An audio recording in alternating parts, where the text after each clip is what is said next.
One of the most common things that I hear from people who are new to yoga is that they experience discomfort lying down flat on their back at the end of class when we do Savasana.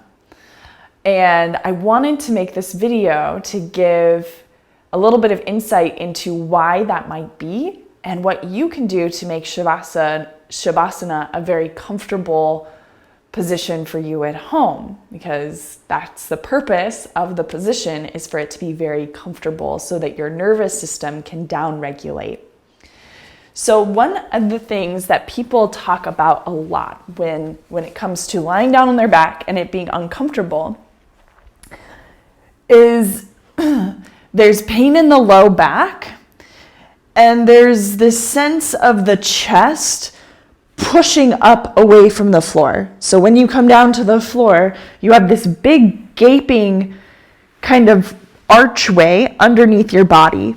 And understandably, it's hard to relax here. You feel very tense. It's hard for you to breathe down here into the belly because everything is so disconnected here that you end up breathing in the chest and you keep yourself in this amped up state, and your Savasana doesn't actually end up being that comfortable. Now, why is this happening for you? Why is it that when you go down onto the floor, you can't just relax everything down here, but when you go down to the floor, it's like this? Well, part of that is because there's a lack of openness along the backside of the body. There's a little bit of restriction there. And that restriction you are going to work on over time in your yoga practice. Everything you do, your downward facing dogs, your twists, all of that eventually will help you open up some of these lines of the body so that you can lie on your back in a relatively comfortable position. But until that day happens, you will want to make some adjustments to your pose down here so that you can get the same relaxation benefits as everyone else.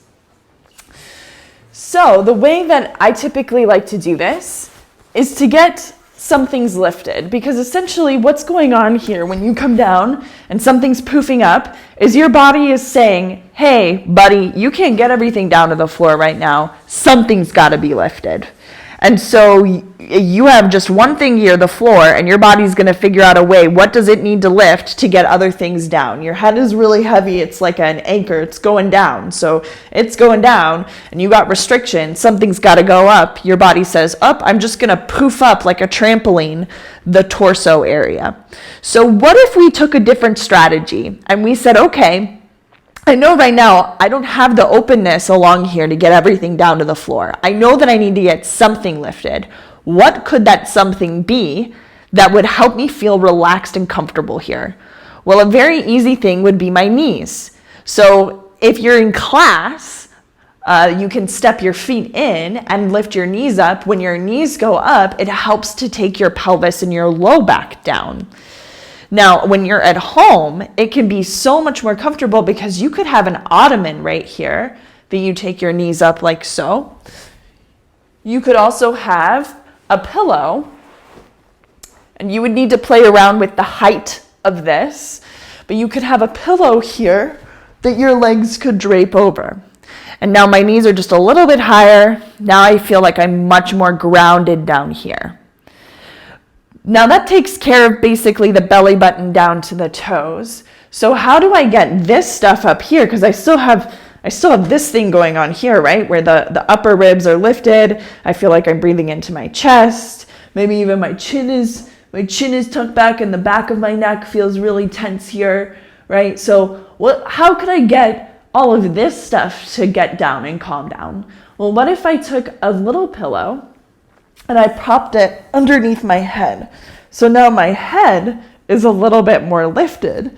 And in the lifting of my head, the back of my neck gets a little bit longer. And my chest feels like it can relax. Does that make sense? So the floor tells you, hey buddy, something has to lift up here. It could be this trampoline bed of the torso, or we could get smart and do something different with our strategy. Lift up on both sides, lift the head up, I could even use maybe a little bit more. Oh, that's nice. lift the head up, lift the knees up. Now all of this goes down. Now I'm integrated in my core. I'm integrated in my spine. And I can breathe so much easier into my lower belly.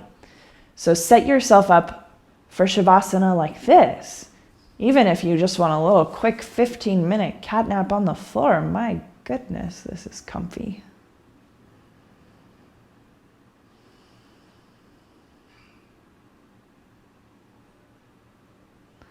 All right, I'm going to go do Shavasana now. So thanks for tuning in.